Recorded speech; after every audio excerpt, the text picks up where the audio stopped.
Bonjour à vous, aujourd'hui je vais parler de la tuerie de Chevaline.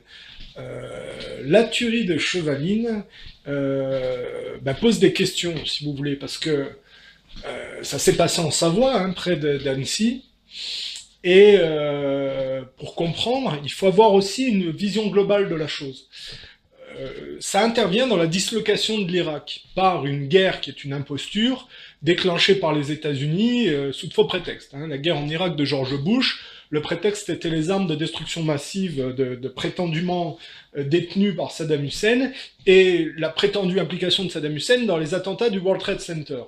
Bon, tout ça, on sait aujourd'hui que c'était du pipeau et que en plus, je veux dire, le George Bush et Tony Blair, c'est même pas vu, pas pris. Ils ont admis avoir menti, si vous voulez. Et ces gens-là continuent à faire des talk shows, des conférences rémunérées des millions par des grandes entreprises, par des grandes compagnies financières. Et ils devraient, dans un monde normal, ces deux-là être en prison pour crimes contre l'humanité et crimes de guerre, si vous voulez. Bon, ça pose le décor, parce que la tuerie de Chevaline, c'est, si vous voulez, hein, je suis pas, je peux me tromper, mais j'ai observé ça de manière éloignée, mais voilà ce qui me paraît être la vérité dans cette histoire. On a, après la dislocation de l'Irak, un scientifique irakien qui travaille dans le nucléaire, qui va s'établir en Angleterre. Mais vous savez que l'Irak, culturellement, il y a aussi une proximité avec la Russie, ce qui fait que cet agent qui a été tué là dans le massacre de Chevaline avec sa famille hein, en France, partageait des informations. C'était un agent double, il travaillait pour les Anglais, puis il a travaillé pour les Russes. Et de mon point de vue, ce sont les services secrets anglais sur le territoire français qui ont massacré cette famille, et le type qui était visé, c'était le physicien nucléaire irakien, parce qu'il partageait des informations avec la Russie, si vous voulez. Là où c'est choquant, c'est que les autorités françaises ont couvert ce crime sur le territoire français, alors qu'un témoin qui était un Français qui faisait du vélo a été tué, si vous voulez. Alors là, on peut se poser des questions en tant que citoyen français sur la réalité du monde moderne et des autorités françaises. Parce que, la guerre en Irak, la France, au départ, était contre, hein, Jacques Chirac, et c'est là qu'on va parler de la question de la voyoucratie mondialiste, et du fait que ces gens-là se croient tout permis et prennent le monde pour leur terrain de jeu. Jacques Chirac était contre la guerre en Irak. Mais au moment de la tuerie de Chevaline, c'est pas Jacques Chirac le président, c'est Sarkozy qui succède à Jacques Chirac. Sarkozy, c'est pas n'importe qui, c'est un type qui a été placé pour les Américains par les Américains pour préparer le marché transatlantique. De Gaulle a été dégagé par mai 68 parce qu'il freinait l'American Way of Life à outrance et la superficialisation de la France par le modèle américain. Il était contre le nucléaire israélien et il n'était pas complètement contre les Russes. Mai 68, c'est la même Amérique qui a tué Kennedy pour les mêmes raisons, parce que Kennedy, comme De Gaulle, était contre le nucléaire israélien et n'était pas complètement contre les Russes, il voulait sortir de la guerre froide. Il a été assassiné en 63. De Gaulle, c'est un peu pareil que Kennedy, sauf qu'il était probablement plus costaud et qu'ils n'ont pas réussi à l'assassiner. Ils avaient essayé en 62 par des réseaux de la CIA implantés en Europe, notamment en Italie. Hein.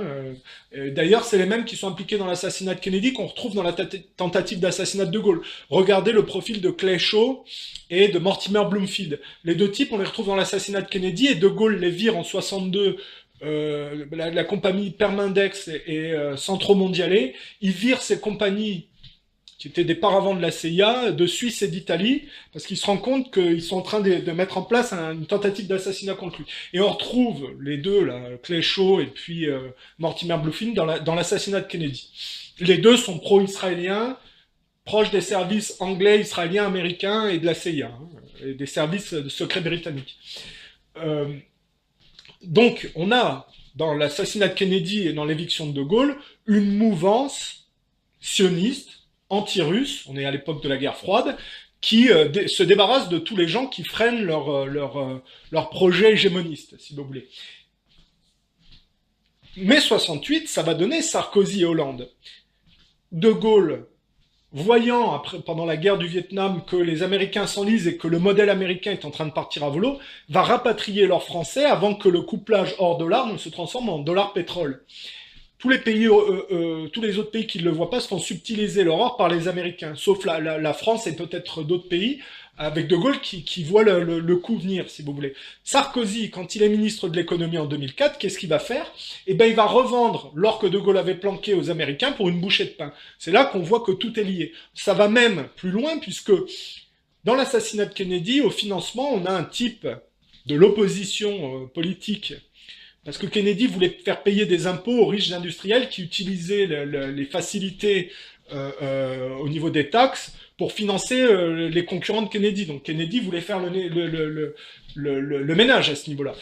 Le milliardaire Hunt, qui est derrière le financement de l'assassinat de Kennedy, et qui s'en est vanté d'ailleurs, hein, donc là, il n'y a aucun problème à dire ça. Le type s'est vanté d'avoir fait construire chez lui une reproduction du Dealey Plaza pour permettre aux tireurs de s'entraîner avant l'exercice, de faire des exercices avant l'assassinat réel, si vous voulez. Donc là, j'invente rien, si vous voulez, c'est lui-même qui le dit. Le milliardaire Hunt avait en Libye des champs de pétrole. Kadhafi arrive et on est dans un contexte de guerre froide. Le modèle libéral anglais va céder la place au modèle néolibéral américain. Hein, ça n'est que la poursuite du colonialisme et du culte de la science mis en place par les Anglais progressivement sur la dégradation des monarchies catholiques et espagnoles. Là, on va refaire un petit cours d'histoire, mais guerre caribéenne, guerre de 7 ans, c'est la prégnance de la monarchie protestante sur les monarchies catholiques françaises et espagnoles. Et va, à travers la Révolution française, on va voir la défaite de la monarchie catholique française, qui était le plus gros concurrent de la monarchie protestante, et l'établissement d'un modèle libéral anglais marchand plat, si vous voulez, qui va se déporter dans le culte colonialiste et le culte de la science, qui implique les dettes. Au fur et à mesure, si vous voulez, que ce modèle-là progresse, et ben ça va donner l'accentuation de ce modèle que l'Amérique va porter. D'ailleurs, le charbon de l'ère victorienne va donner le pétrole américain. Hein. Il y a une prolongation. Et sur la destruction de la vieille Europe, au travers de 14-18 et 39-45, l'Amérique va s'imposer. Et là où les Anglais fomentent le bolchevisme en 1917 pour dégrader un autre concurrent qui est la monarchie orthodoxe, ben les Américains continuent le travail de sape par la guerre froide. Et tous les gens qui bloquent ce projet de gouvernement mondial unique avec Israël au centre des impulsions, hein, puisque là on parle du couple Windsor-Rothschild et du projet sioniste. Hein, c'est ça, l'histoire mène à ça, si vous voulez. C'est facile, hein, il suffit de regarder les marqueurs. Le premier ministre juif sioniste d'Israël encourage, pendant l'âge d'or de la monarchie protestante, l'épopée victorienne, il encourage la reine Victoria à se déporter dans le monde pour dégrader les cultures, les superficialiser au monde marchand au profit d'Israël. Et progressivement, les juifs sionistes revoient l'émergence de ce que les Romains à l'époque avaient dispersé. Les Romains, après l'arrivée du Christ qui ventilent les marchands du temple, ils ventilent ils s'approprient les préceptes chrétiens et ils ventilent les juifs aux 80, si vous voulez, en détruisant leur temple. Mais la mouvance chrétienne qui va se distendre dans le temps, ça va donner les catholiques, puis après le schisme dans les années, dans le premier millénaire, si vous voulez, qui donnera d'un côté les catholiques puis les orthodoxes dans le temps. Les catholiques vont encore se distendre, ça va donner les protestants, et plus cette mouvance chrétienne se disloque, plus le judaïsme, si vous voulez, prend d'importance, et plus les juifs sionistes voient leur projet de réacquisition d'Israël se concrétiser. Donc on est dans ce processus-là, si vous voulez. Et dans les années 60, évidemment, tous les gens qui sont contre la guerre froide sont assassinés. Kennedy et De Gaulle, lui, est viré par mai 68. Et donc Sarkozy, Hollande, c'est la génération mai 68 qui arrive au pouvoir, de connivence avec la génération Woodstock que ceux qui ont assassiné Kennedy ont mis en place, drogue, sexe, gangstérisme, pour pervertir la jeunesse des années 60 et réintégrer la mouvance américaine des années 60 à leur sauce. Ce qui explique pourquoi Sarkozy, quand il est ministre de l'économie, va travailler pour les Américains en revendant l'or que De Gaulle avait planqué, mais il va aussi, par la guerre en Libye, rendre les champs pétrolifères qui avaient échappé aux Américains quand Kadhafi est arrivé. Parce que le milliardaire Hunt, qui est derrière l'assassinat de Kennedy, avait des champs de pétrole en Libye. Quand Kadhafi arrive, il vire les Américains, et il nationalise les champs de pétrole. Quand Sarkozy arrive, la génération mai 68, au pouvoir, il va faire la guerre en Libye.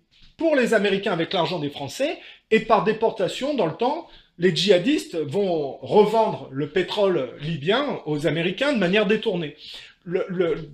On est dans l'époque, nous, de l'imposture de la guerre au terrorisme, où, après avoir été bloqués au Vietnam, en Corée du Nord, par l'URSS, les Américains ont changé de stratégie et ils ont financé des terroristes pour avancer, si vous voulez, tout en prétendant être victimes du terrorisme.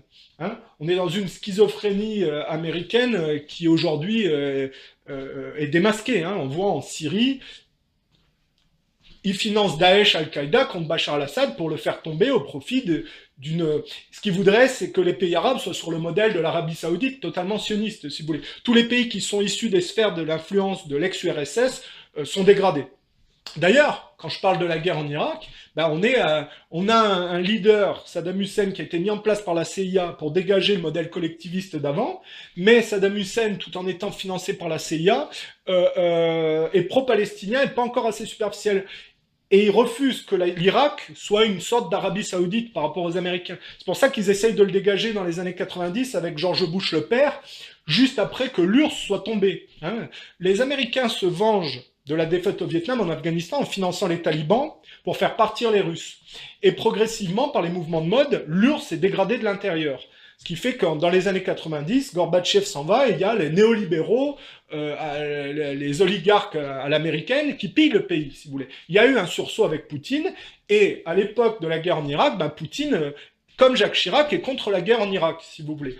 Et la tuerie de Chevaline, ça s'inscrit au moment où la génération de mai 68 tarde, mis en place par les Américains pour préparer le marché transatlantique, dans une logique, je vais expliquer, hein, la France, après la Révolution française et la dégradation de la monarchie catholique, bon, il y a le sursaut napoléonien qui est un mouvement gauchiste qui va libéraliser, c'est-à-dire dégrader l'Europe au profit du libéralisme anglais à son insu. Les Anglais vont ensuite, pour pas payer les pots cassés de leur machination, dévier Napoléon en Russie, et la France se plie au modèle libéral anglais. Ça donne les Frères Lumière et puis la Tour Eiffel. Et donc la France est inclue dans la dette qu'induit le modèle libéral anglais par le culte de la science et le colonialisme. Et on fait payer la facture aux Allemands au travers de la guerre 14-18, parce que les Allemands s'étaient moins impliqués dans le colonialisme que les autres. On les humilie au traité de Versailles, et là je fais un peu d'histoire parce qu'il faut avoir une vision globale, et ça crée les nazis, que les Américains vont financer pour dégrader l'Europe, qui vont pousser contre les bolcheviks pour continuer. Ils font d'une pierre deux coups, et c'est comme ça que l'Amérique s'impose sur la dégradation de la vieille Europe, pour maquiller, eux, la crise de 29, comme les Anglais ont maquillé leur crise par la Première Guerre mondiale, si vous voulez. Vous voyez comment ça fonctionne? Et les résistants français qui s'étaient mis du côté des judéo-protestants et qui pensaient pouvoir mettre leur propre modèle, bah, ils sont virés. De Gaulle dégage. Et des types comme Enrico Mattei en Italie sont assassinés, hein, de la même manière. On est dans les années 60, là, quand on parle de ça. Bon, ça c'est pour vous dire qu'après la soumission de la France au libéralisme anglais, consécutivement à la Révolution française, pensée probablement par la franc-maçonnerie anglaise pour se débarrasser d'un concurrent, la monarchie catholique. Hein, donc la franc-maçonnerie anglaise, c'est le gauchisme de la monarchie protestante, si vous voulez. Et ça marche de connivence avec la monarchie protestante contre les opposants de l'Angleterre, si vous voulez. Bah, la France se plie après la Révolution française au libéralisme anglais. Et quand les Américains prennent la suite de l'Angleterre libérale, c'est-à-dire quand le néolibéralisme américain s'impose, bah les Français se soumettent à l'American Way of Life. Et ceux qui bloquent sont dégagés, de Gaulle, et la génération de mai 68 s'inscrit dans Et Macron n'est que le produit dérivé de François Hollande, hein, cette génération de mai 68 du côté de la gauche. Hein. Sarkozy, c'est la droite, mai 68 tarde, et Hollande, c'est la gauche, si vous voulez. Macron, c'est le produit dérivé. Donc on voit bien que après le libéralisme anglais, il y a le néolibéralisme américain, et la France, par le marché transatlantique, est progressivement absorbée. Hein. Le but des politiciens actuels, c'est d'amener au marché transatlantique et au néolibéralisme complet. Ce qui est curieux, c'est que les Américains sont des gens qui ont été envoyés superficialisés dans la nature par les Anglais principalement, et que des gens que l'Europe a envoyés superficialisés dans la nature et imposent leur modèle à des pays européens originaux au départ. Je trouve ça un peu c'est complètement à contresens si on y réfléchit. Mais on est dans une époque de contradiction où on croit avancer vers le progrès, alors que le progrès, par le culte de la science, coupe les gens de la spiritualité proportionnellement par rapport aux autres générations, au profit d'une aliénation superficielle qui profite à Israël. C'est pour ça que plus les Américains progressent dans leur dégradation, alors la guerre froide et puis aujourd'hui par rapport aux Russes, plus le gouvernement mondial unique avec Israël et le judaïsme au centre des impulsions progresse, si vous voulez.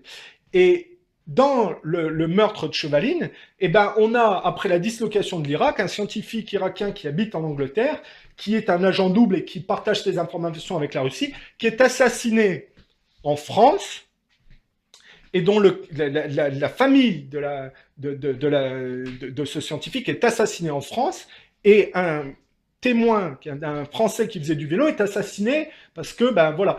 Et c'est la première fois dans une enquête policière où, lors d'une conférence de presse, on voit un inspecteur de police dire que le militaire prétendument à la retraite anglais était hors de cause parce qu'il n'y avait aucune raison de douter de sa parole. On se fout vraiment de la gueule des gens. Et c'est là que je dis, il se pose la question de la voyoucratie mondialiste parce que, on est dans le théâtre d'opérations de règlement de compte issu d'un conflit totalement illégitime, dont je dis que Bush et Blair devraient être en prison pour crimes contre l'humanité, et ces gens-là assassinent des gens sur le territoire français avec une mouvance depuis Sarkozy et Hollande qui accompagne ces crimes-là et qui, je dis, la famille du type qui a été tué, hein, le type qui faisait du vélo français. Merci pour sa famille, parce que eux, ils sauront jamais que les services secrets anglais ont assassiné un Irakien parce qu'il partageait des informations avec les Russes sur le territoire français. Et ils ont tué un témoin, et ça a été couvert par les autorités françaises. Ce qui fait que moi, en tant que citoyen français, je me dis, bah,